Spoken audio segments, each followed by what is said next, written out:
So we pile into round 3 here of this 4-round standard tournament at Lost Legion Games and Comics in South Charleston, West Virginia. It's Friday Night Magic. I'm Zachary Evans. I'm joined tonight by Yen Sang, and we are right into it. 2 undefeated players, is that correct? Yes. 2 undefeated players. On the left, it's Barry Nelson. This is the first time we've ever had someone on camera who plays like this. Have you ever played a guy at a GP that plays with their cards like that, upside down? No, I've done that before, and I've had people play like that before. I will tell you this, people get upset about lands over permanents, which I've inadvertently adopted that over the course of time. This weirds me out way more than that. It weirds me out too, but I mean, there's nothing wrong with it. I just think it's an interesting point. But let's talk about that matchup here. We do have on the left Barry Nelson. This is his first time playing on our feature match. He's played here before, but just never under the camera. And he is playing Naya Aggro, as you can see by his pretty overwhelming board state already on turn 3. And his opponent is stream regular Jonathan Wright. Do not adjust your settings on your stream.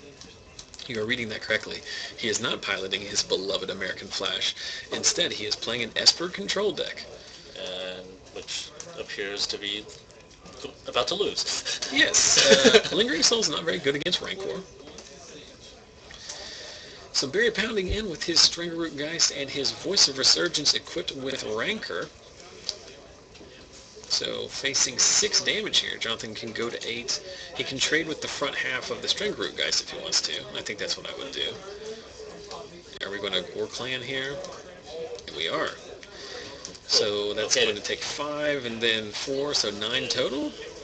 Yes. Let's hope Jonathan's sideboard is well equipped for this, because this one may be over in record time. So Jonathan can flash back his Lingering Souls, which seems completely irrelevant. I know he plays Ultimate Price, which is also irrelevant against the Voice of Resurgence. What's the card sack a multicolored permanent? Renounce the Guilds? Renounce the Guilds. Would be a great in this spot. Although that Rancor, he's always going to lose to that Rancor, regardless of which creature is up against it. I mean, and this is Esper, and he has a Strangerroot out. I think this game is. Both of his creatures you have to kill twice. Yes. And Jonathan's deck is very much a 1-for-1 deck. Save for the sweepers, which don't work any better in this situation either. So Johnson is going to pass back, and absent any trick, he can live through this attack. But I mean, I'm going to assume he has some trick. I assume he's going to have another Rampager. So if we Rampager here, he's going to take. So that's 7. It's 11. So Rampager here just loses anyway, right?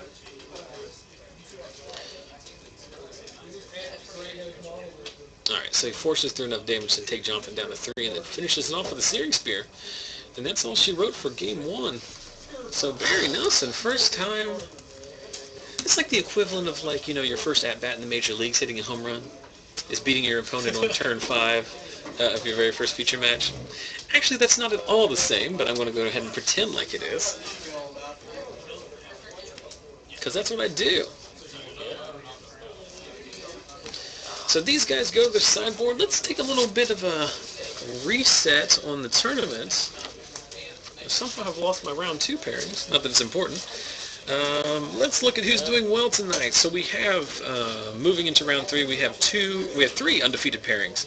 We have the match we're watching right now. We also have Troy King, who we saw win in round 1, playing Bant Hexproof. He's playing Adam Vickers, who is playing his bug control deck. Who do you like in that one? I think against a normal control deck, I like the Hexproof deck, but against Vickers, he has a lot of Abrupt Decays for enchantments. He has Curse of Death's Hold. He has Gaze of Granite. I think it really depends on how they draw. Yes. Because if Troy doesn't kill Adam in by turn 4 or 5, he's going to struggle to win from there. And then the other one is Alec Myers, who the last time I checked was playing Junk Aristocrats. So basically playing the Young Wolf, Young Wolf version of the Aristocrats deck. And he's up against Joseph Deal, who won last week's FNM with the Mono Red Blitz deck that Jerry Thompson wrote about on his Star City Premium articles for a couple of weeks. It is the 16 one-drop red deck with Dyna Charge. I think Alec has a better matchup here, right? That's like the worst possible matchup for the red deck. Yeah. Last week we watched Joseph Deal play, and he ran roughshod through the Swiss, and I think he went 6-0 in the top 8, and he won the finals against Jonathan in a very quick fashion. But he did not play Alec, because Alec wasn't here.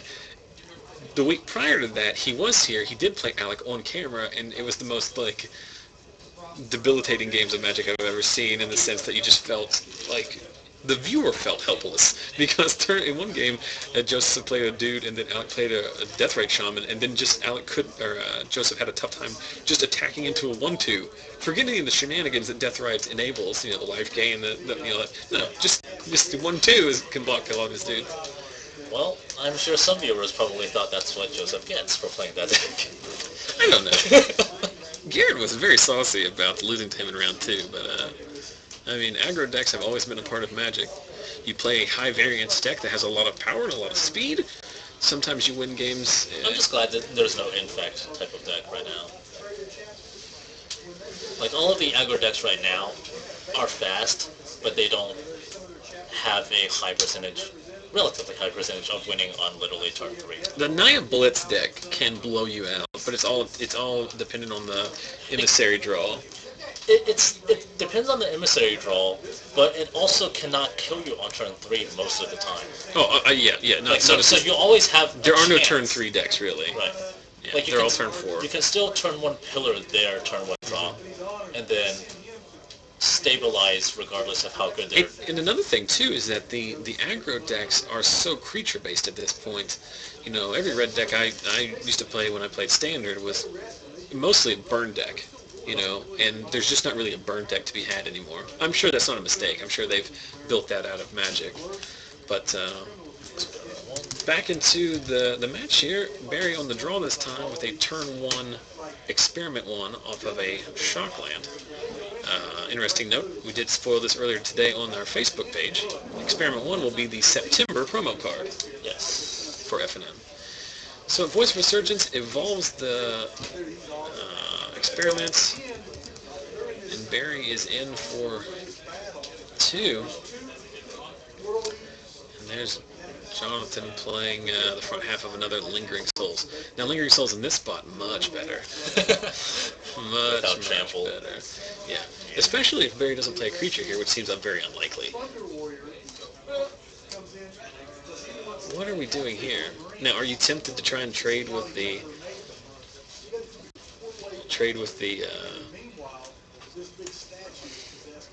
I'm losing my mind. What am I talking? The green thing right there. Experiment 1. Because there's no flash creature he can flash in to make it a 3/3, right? No. And if he rampages, he's going to blow you out regardless. So I don't think it matters. I think I put both spirits on the experiment. Am I missing something? Searing Spear? Rampager's fine. That's going to happen regardless. Yeah. I think in that situation... it really sucks, but... You force him to have it there. He's going to use it no matter what. This is another very bad mistake. You can flash back Lingering Souls and live for a little while longer, but you really need to be drawing into... I always keep forgetting that, as the chat's pointing out, that Voice of Resurgence, it turns off flash spells, basically. It's true. More importantly here, I think that Jonathan is missing his 4th land drop, which is more crucial than any of them. Well, no, he was just slow rolling it. So we see a Restoration Angel here. Jonathan does tend to play a little more carefully than most people, especially Alec. Yes. Alec, as stream fans know, is the most... Mechanically speaking, he plays at a pace that is unparalleled.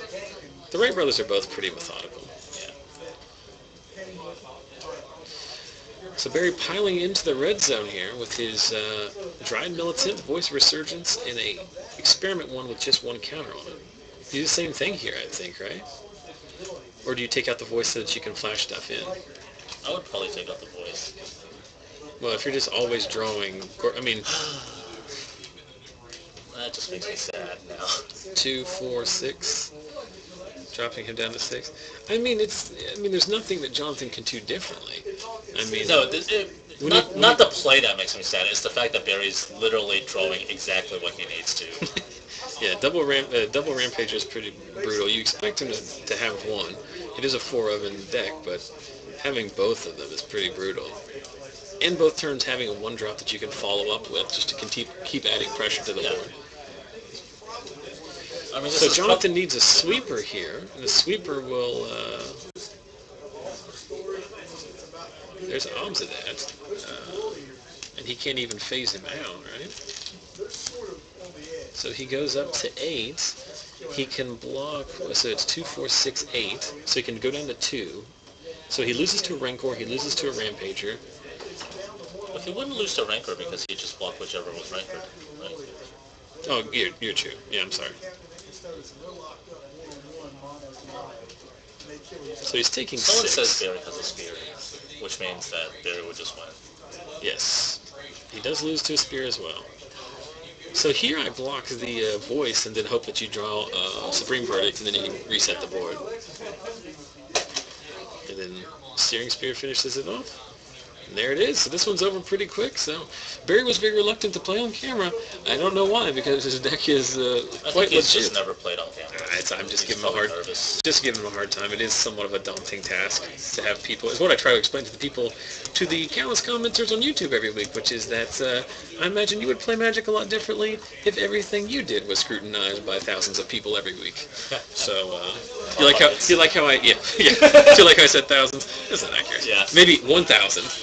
Maybe 1,000. Perhaps. That's such a good for changing decks. Some guys that say you can't block. That is annoying. Yeah. Just play a moat. So we saw both these guys earlier, like I did say, Adam playing his homebrew bug control list, and Troy playing his take on Bant Hexproof, which is, for all intents and purposes, the stock list with a few changes. Adam did get the first one, so Troy will be on the play.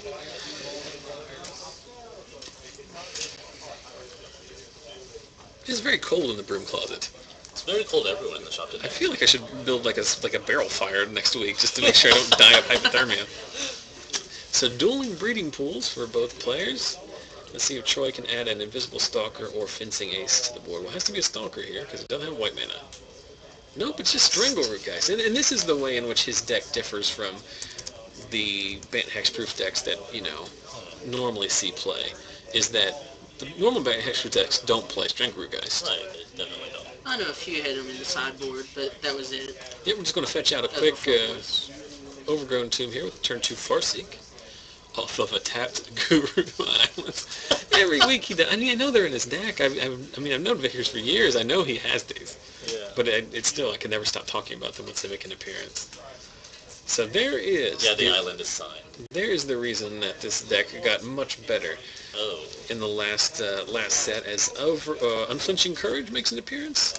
The Armadillo Cloak, as it is.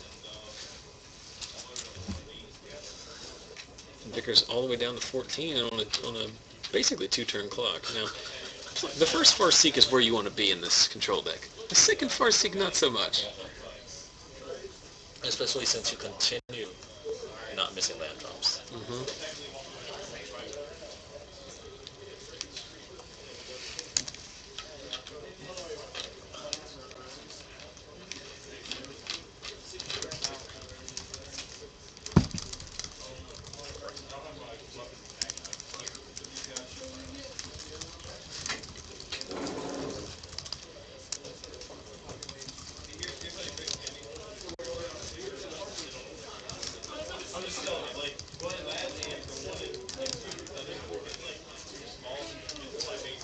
Giants lull in the action here as I send out a tweet about Adam Vickers' Guru Island. He manages to find himself a Liliana of the Veil, which at this point is a very expensive disenchant. But you do what you gotta do. Turning this into a much slower clock. So Troy has a pretty heavy land draw at this point. This is a deck that probably operates exclusively on 4 mana. I can't imagine ever wanting to draw the 5th, but... Yeah. I mean, his deck has Advent, so it wants 4. Yeah. Strangleroot piling in and taking out the Liliana. Let's see what Vickers can muster at this point. Does he still play a Deadbridge Chant I think he took it out. I'm not sure. and a Mutilate trades with the Strangleroot Geist? Yeah. Just barely. He only has 2 swamps. That's actually kind of bad because, well, I mean, Troy doesn't have anything, so it's not You bad. do what you got to do. in that case, but And then it's bad in the sense that if Troy came out with a Whoops. Geist, then so with the board cleared, we know Troy doesn't have another creature in his hand better than an Avacyn's Pilgrim. And Curse of Nice. Death's Hold. Oh, Okay. O-Ring answering, O-Ring probably Very nice. clearly a sideboard card to come in against the Planeswalker deck. Yeah. Resetting the Curse situation, so he can play his one toughness creatures again. But Adam continues to draw gas, and we see a Vampire Nighthawk. I don't think Troy, other than the O-Rings that he sides into, I don't think he's playing any natural removal. He's playing some Azorius Charms, I imagine, but I think he's a fan of Simic Charm as well. he loves Simic Charm. That's why it's very different than other decks. And he does add a promo Silverblade Paladin to the board, which is going to eat a Putrefy at the end of Troy's turn. So Adam in a pretty comfortable situation here, as he can now start turning the life total tides with the lifelink off of Vampire Nighthawk. He did just draw a Think Twice, which is going to turn into 2 cards here relatively shortly. The chat, St. Tobias saying Adam's deck seems sick. It's a lot of fun, I'll tell you that. Adam's a good deck builder. He's been playing this deck ever since Since Grades Maze, I think. before, I think, because he had an iteration of the deck before. playing some sort of bug control for a Yeah. while. He played it before, I think since Gatecrash, because he played it before Aetherling came out. It was whenever he got the full set of lands, is what he wanted. Yeah. Thinking twice. Thinking once, I should say. That's the think twice right there.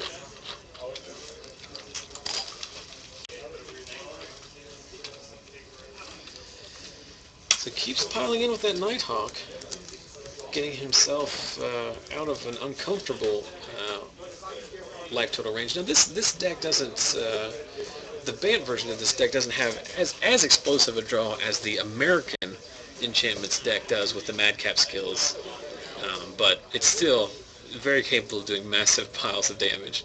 Usually it revolves around multiple Rancors, which we know Troy doesn't have in this game, otherwise they would have made an appearance long ago. And it wouldn't be a game of Magic in 2013 unless we saw at least one Thragtusk. So Adam almost all the way up to his starting life total, facing down a lone Avacyn's Pilgrim. So a game that looked like Adam was on on the short side of winning, it now looks like he can't really lose. Yeah. He's going to take this opportunity to snack on a little, what was that, Henry bar? I thought it was a Starburst, but then it was a candy bar. We're going to have to get clarification on that. Yeah. It's important. Can we call the judge to ask what candy bar a participant is eating?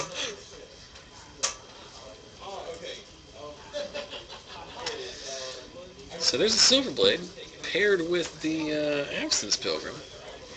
Not the most lucrative of pairing, but that does at least allow you to trade with the Might not be Thragtusk.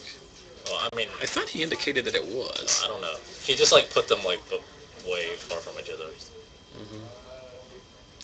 It's like Thragtusk is coming here. Did he just draw this one, or he already had it? Right, He well, just he moved just it. drew it. Yeah, GG. That's what the kids would say. The old GGs. I went to high school with a kid named Donald GG. That's a free bonus fact for you that only my friend Ian Nolte will ever notice. So, end of turn, we're going to make an Advent of the Worm token. Pairing that with, why didn't he do that mid-combat? And eat Eat a Thragtusk. I don't know. Is he just trying to race back, maybe? That seems like a... I mean, he has a 22 life, so, I mean, that might be the plan. But we've seen a couple mid-combat He would things. just literally eat the Thragtusk, though. Yeah. Because... Overwhelming, unflinching courage on the Silverblade Paladin. The Silverblade. Why not the I guess the idea that possibly that you could, you're more likely to try and get rid of the worm token, which means that your unflinching courage sticks around. Yeah, but also the Theric Tusk would trade with the Silver Blade. Well, I mean, I guess it doesn't matter. So, The first strike's going to kill the Theric Tusk first. Anyway. Yes, I think that's why they're gonna. I think here you're trying to preserve your two creatures as opposed to gain maximum life or do maximum damage.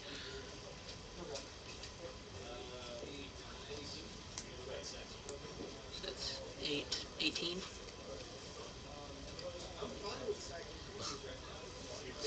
Someone's fine with second creatures right now. Probably. I don't know. Just hearing people talk. Wait, did he just take all of that? Yeah, he took 18. Yee. Well, I mean, Adam Vickers is not a spring chicken. He clearly has a plan. But Both creatures have trample. So Mutilate? oh, they both have trample? yeah, the worm token already has trample and alpha. So sending in for 12, and then we got a mutilate coming up. It feels like a mutilate's coming up. Yeah, I mean that would make sense. Maybe keep the Theric Tusk back to, have a beast token post wipe. There's your 4 mana. There you go. How many swamps does he have? 1, 2, 3, 4? That's enough, right? Wait. 1, He needs 5. 2, 3. 1, 2, 3, 4, 5. Yeah. I think. The swamp right there. Hold on. Watergrave, regular swamp, overgrown. Do you see another swamp besides for those? I don't know. It's too late at this point. There's to go another back. watergrave, I think. Yeah, there's 2 watergraves, 2 overgrowns, and 1 regular swamp. So yeah, that's enough. Swamp. So, Yes. I've now confirmed it, Yes. Joseph. What you guys can't see because... Three turns later, we confirmed that the mutilate is okay. Yeah, what you guys can't see is me just leaning in so close and studying on my monitor the... I'm telling you, man, that as much as I enjoy doing the stream, like, I'm just I live in this constant state of paranoia that I'm going to miss something, and then I'm just going to get these endless stream of YouTube comments about, like, in game 2 of round 4, he should have taken 1 extra damage from the Rakdos Cackler because it was unleashed. And even though that had nothing to do with the outcome of the game, I felt the need to take the time out to correct that for you 4 months afterwards. And you think, oh, you're just joking, Zach. No one goes back 4 months later. Bullshit, they don't. They go right back. I get them in from, like, January and February of this year. They will post something. In game 2, why didn't he should have snapcastered back to Putrefy. Well, there's a ground seal, so he can't. Thanks, bro.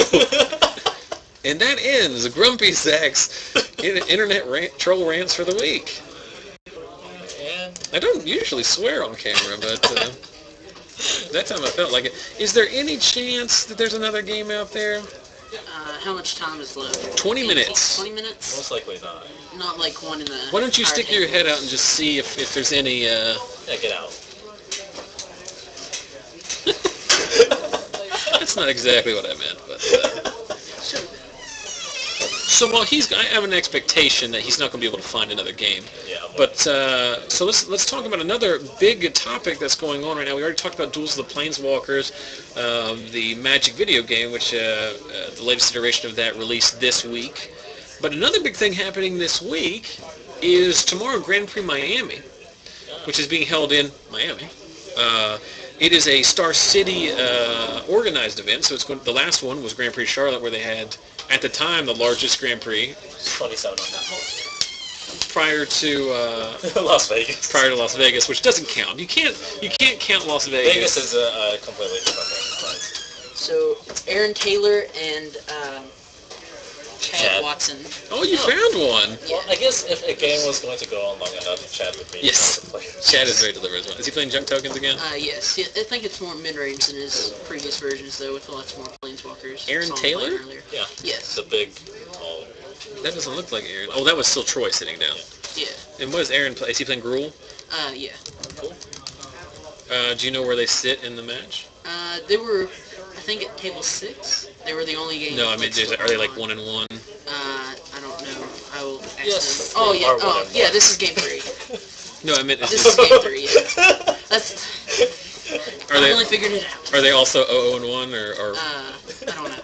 No. I don't know things. Yeah, we're confusing everyone now. No one. Why does anyone watch this? Yeah.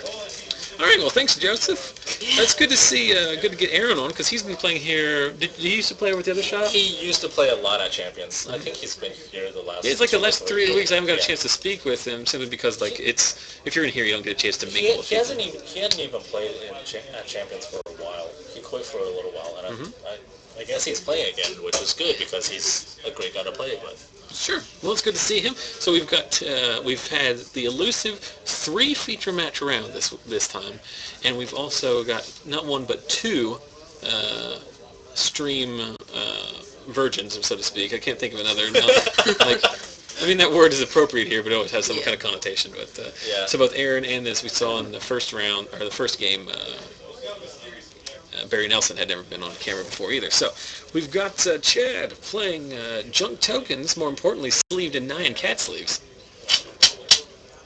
So of course those do double damage. Playing against Aaron Taylor who's playing Gruul Aggro. Have you played against Aaron, Joseph? Yeah, I played against him last week. Is it pretty much a stock? Kinda. He has abundant growth in it, but I think that's just because his mana was terrible, I guess. I don't know. It's kind of stock, but like he added Foundry Street Denizens and Krinko's Command. Oh, I did see him have Krinko's Command. Aaron tends to have more homebrew style. Yeah. That's fine. I'm not saying it as a bad thing. No, I know you're not. From my experience. Here's what I was doing, Ian. You were saying that, and then in my head, I was justifying this deck to everyone on the internet. That's what was happening. Okay. That's why I said it with that return. That's exactly what happened. I mean, I like it. But people have said that in the past, and I think that's one of the things that we have to offer as like a stream, and I don't mean to, the game's obviously going on, and I don't mean to take away from that, but like, we're not going to have pro-level play, because we're in a card shop on Friday night in South Charleston, West Virginia. So that's what's fun about watching these games, is it's not unlike the store that you would probably be playing FNM at anyway. And it's also not like Ashes Zealot on turn 2 is a bad play. Yeah. So Chad's going to load up with the front half of Lingering Souls. People are complaining about Chad's placement of his cards. Well, and you know why they're complaining? Because Chad knows you're going to complain about it, and that's why he does it. Yeah. That's why he plays white-bordered lands that don't match, and why he puts his lands above his creatures is because when he started playing Magic again, Chad is Adam Vickers' roommate. Yeah. And Adam told him, people don't like it when you do this. So he said, well, that's what I'm going to do from now on. That's exactly why he does it. As we see a Flint Hoof Boar come down from Aaron, and he's going to go ahead and give it haste, meaning that there's really no profitable blocks for Chad here unless he wants to jump out, which is what he does. So he's just going to take 2 off of the Ash Zealots. Yep.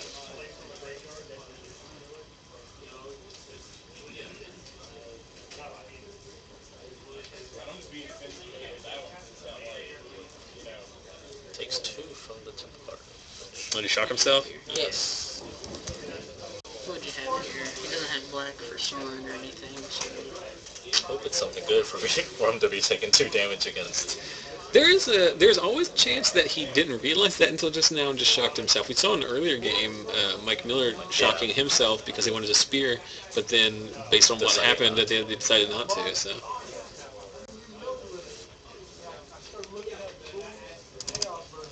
Maybe his Restoration Angel? Does this deck play I don't angels? know. I don't know. That's the only thing I can think of. Midnight Haunting? Maybe he has Midnight Haunting and wants to leave like the blocker of? Advent. Maybe. Advent. Oh, Yeah, Advent's yeah. probably the best option here. Was this a Hellrider? Could it be a Hero of Oxid Ridge? That'd be pretty good. Hero of Oxid Ridge for the DQ. And I don't mean Hot Eats Cool Treats Yen. Someone did say that on Twitter earlier this week. I can't remember who it was. He said that I think every judge call should end in DQ, but the person who got the ruling wrong has to buy the Blizzards. I think that's a very good joke. Well done, Internet. So there's a Krinko's Command. So he's playing that basically just to activate Foundry Street Denizen, and then also just for like making 2/1/1s is not that bad. Yeah, it's also very good with Hellrider. Oh, and Lightning Mauler coming in and pairing with a token. I have Goblin tokens in that stack. I have Goblin tokens right here. I could give him. So he's leaving 1 token back because it doesn't have haste. Everything else is coming in here. Are we loading up the Advent now? Yeah. Likely eating the flint hoof boar, right? Putting everything into one The file flint before boar, time. or you might want to. He does that too because he knows that bothers people. Yeah. So awesome. Chad is the ultimate troll. I could see eating the ash shillet here if you have a black source for flashback on Lingering Souls, but most likely flint. People, Yeah, flint hoof. but Chad also is a big fan of not just Chad but also Aaron with the 30-degree tap for mana. Yeah. You know who's a big proponent of the 30-degree tap? Max Turner. Have you ever seen Max Turner do it? Yeah. Just He lines it all up in the line Just, with the forearm, just like tap them all.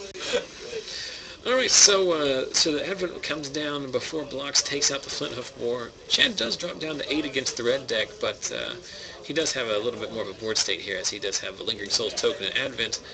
And an Avacyn's Pilgrim. Let's see if he can add to that board, as he does have a pretty light mana draw. Neither of these players mulligan. These are both on 7-card hands, right? Yep.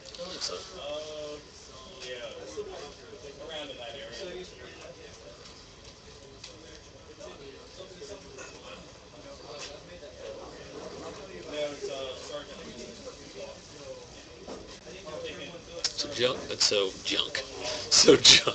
So Chad, playing Junk, obviously has a thinker here as he's trying to decide exactly what line he wants to go down. Is Aaron playing Burn, Joseph? I have no idea. I just saw the Krinkos Command, the Foundry Street Denizen. I would think a deck earlier. like this, if you're playing Foundry Street Denizen and Krinkos Command, and you do have like a solid green splash, Yeah. why not load up on some Giant Growth? Why not? I love- Brooklyn Rampager. I I love- know he plays that. Yeah, I love Giant Growth so much.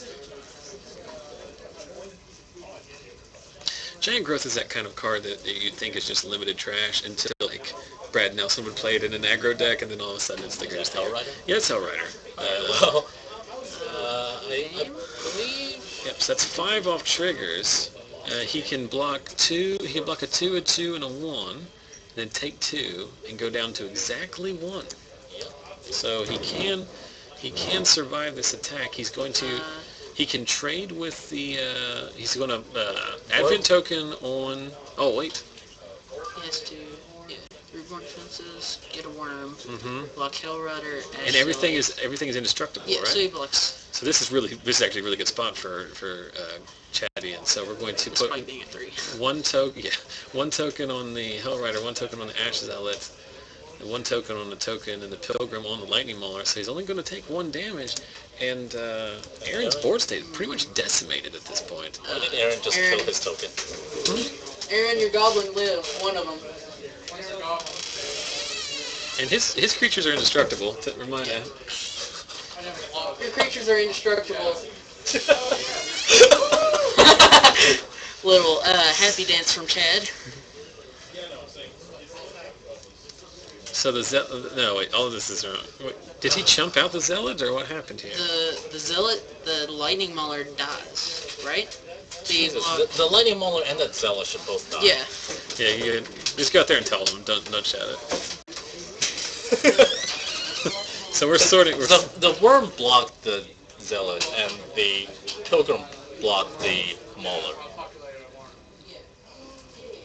They're getting it squared away. Yeah. I think there's miscommunication on the what token. That He only has 1 worm token. I think that was the confusion there. Yeah. I believe Adam Vickers is looking for another one for him. So. Well, if Adam Vickers. The Worm token. Yeah, I mean, that matters. So he's going to serve in for 11 here, and there's nothing that Aaron can do tapped out. It's going to drop him down to 8. This game has swung pretty handily off that Rootborn Defenses. Now, does he play Rootborn Defenses main? This is not... I think so. I mean, he has to... Well, like, he has Wait, Pillar, what is he Flint Hoof, anything. Okay, there we go. Never mind. Do you approve of that play again? Yes. You're a little trepidatious about the... Well, no, he's at 2. If Aaron draws, like... A Gore Clan or a haste creature or something. Yeah. Yeah. I think I'd say a Lightning Mauler in his hand, but that's... In order to win, he's going to need a Lightning Mauler and Gore Clan Rampager, and that's still not enough. That would force through 5. No, it would be... no, because you would put Lightning Mauler paired... Gore Clan Rampager would make the Mauler a 6/5, which once he blocks with the Thragtusk would push through 3 and 1. No, so just 3 and 4. Yep, there's... Could he cast Wheel of Fortune? He could refill his hand. He can have 2 Gore Clans and put Chad down to 1. Well, he's also going to need another green source for that. Yeah. So, Aaron is just dead. Yeah. Blasphemous Act to clear the board and then... A Blasphemous Act to clear the board and then your 3-turn clock from the beast token. Yeah. Can you even do that? 1, 2, 3, 4, 5, 6, 7. Yeah. He can. Don't worry, guys. The one card that more than likely does not have in his deck, we are... Blasphemous Act is one of my... I really like Blasphemous Act. I really like it thematically. Like, the more people that are being blasphemous, the more powerful it is. Yeah. Alright, so Aaron's got something here. Lightning Mauler's coming down. I guess at this point it's just a matter of whether or not he's dead next turn. Chad is showing off his 9-cat tokens, I believe. I believe he's oriented them in a way so he can troll us on the chat.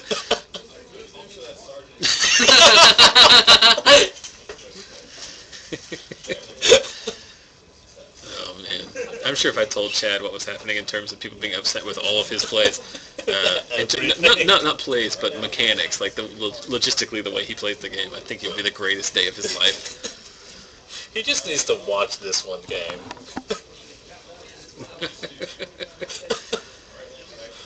While Aaron's trying to figure his way out of this one, to answer a question in the chat from Tabletop Gamer, do we stream on Saturdays or Sundays?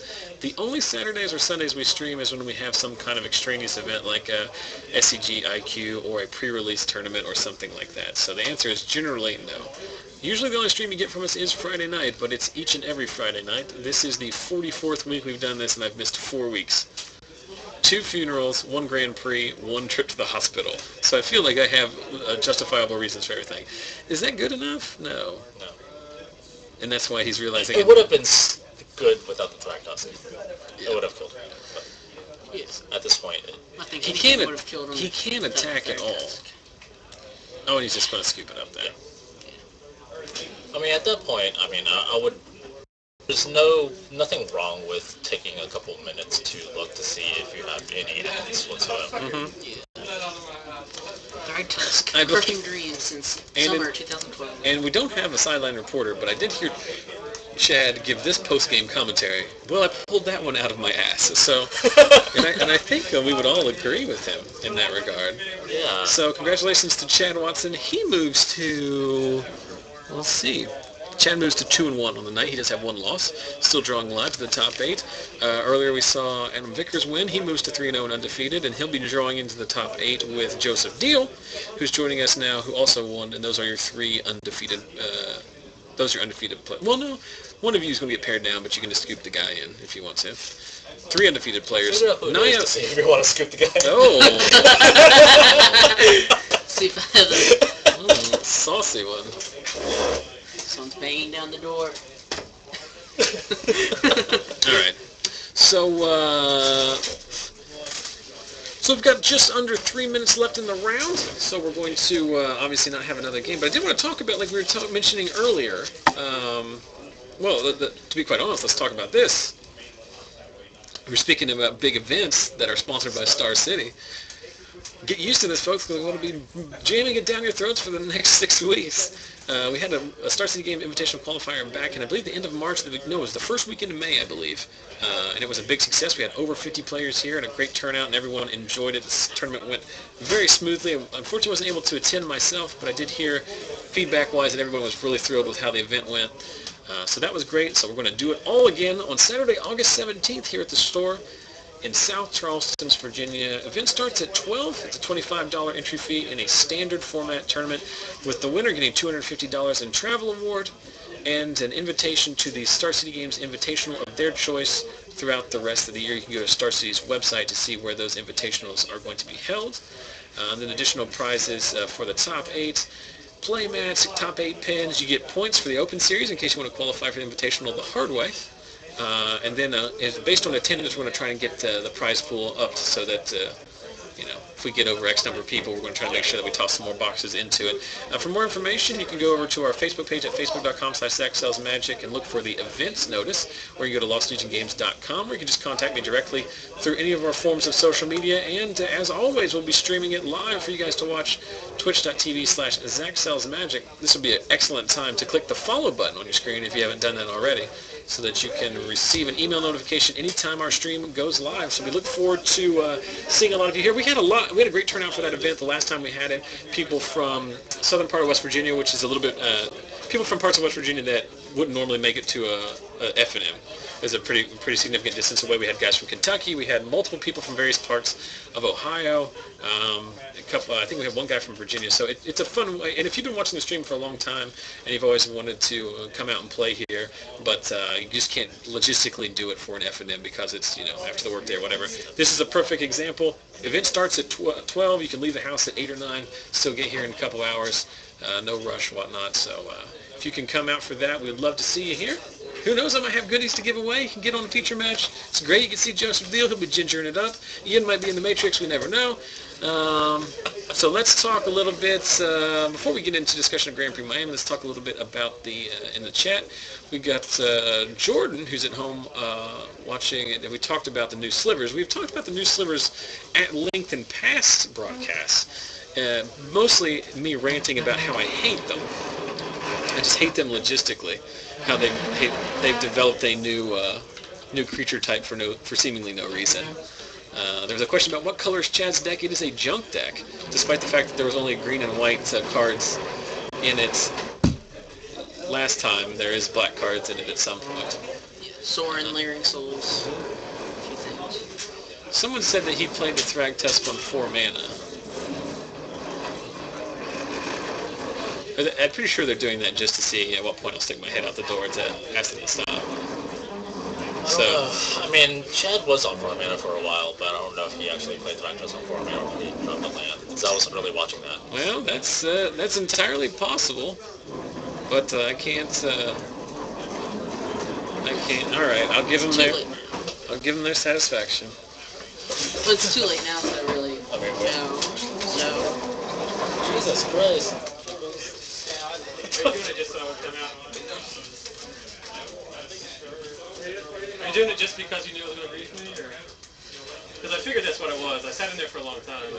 I'm not doing it for my health. Like, I don't understand why. Like, you of all people, I don't understand why you would be doing that. I thought you were talking about going out of the Therapeutics thing. No. The table thing. It's just Garrett and a bunch of 18-year-olds trying to troll me out there. But he very may well have casted on 4 mana, but I'd have to go out and look. So, where did we stop on the chat here?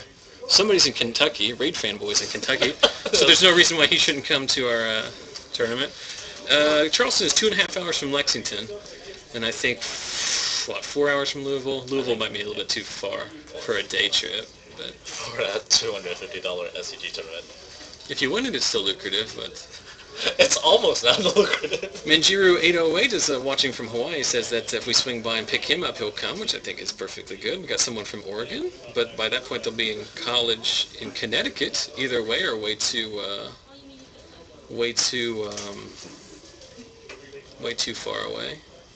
It's just switching coasts. Yeah.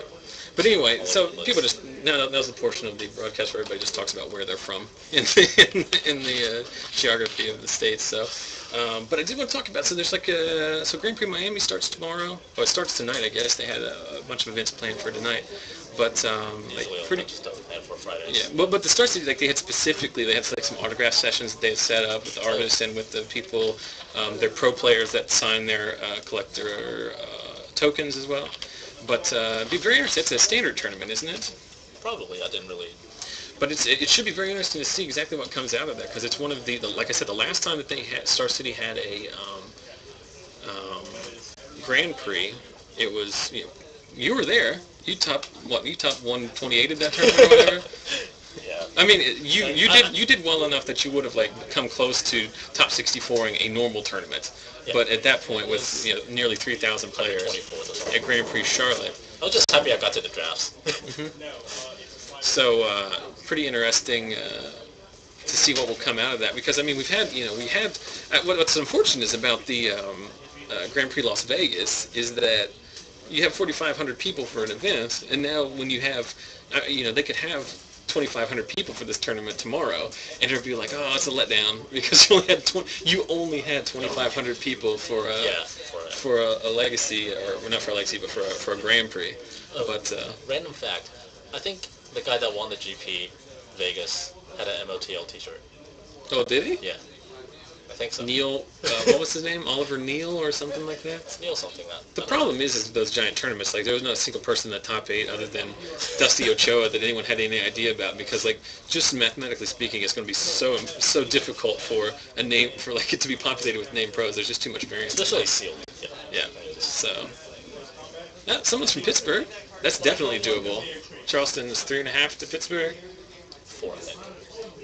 I was trying to say 3.5. 3.5 sounds doable. 4 sounds. Let's round down. It's 3. I mean 3.5 sounds more like 3, so that means it's more appealing. Mm-hmm.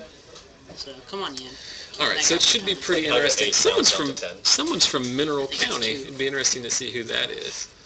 But multiple people from Pittsburgh. But there's a question from Manjiro in the chat saying whether or not he thinks we're playing in Magic's golden age, and I assume that means whether or not this is the heyday of Magic. Is this as most popular that Magic is going to be? It's a very interesting question. I don't think so. It's only getting more popular. When did you start playing Magic? 4th edition. Yeah, that's when I started playing as well. No. Joseph's only been playing since 2012. I think it was M14. No, it was I'll check it. It was M12. We started playing when Joseph was 4. But this is very interesting. We talked about this before on the coverage, and I apologize. I don't know what's taking so long because Chad is usually the one that goes to time, and we saw him finish up. It's very interesting. I started playing Magic again 3.5 years ago.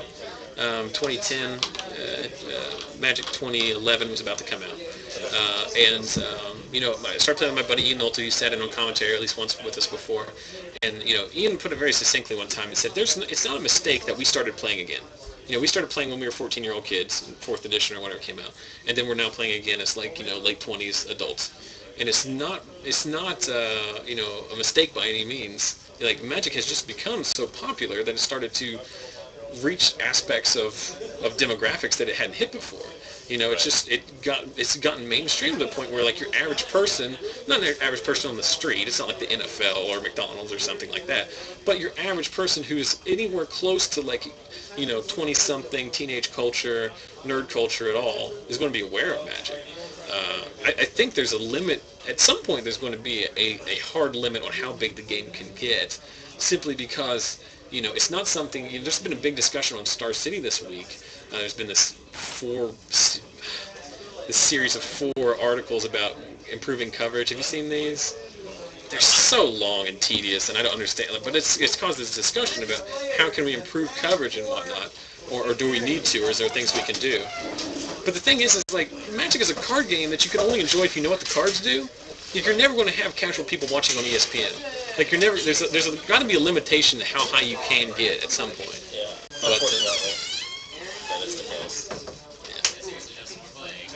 Yeah. It'll be interesting to see. I think. I think it's only going to get better. It hasn't maxed out by any means. Yeah. But at some point, it's not.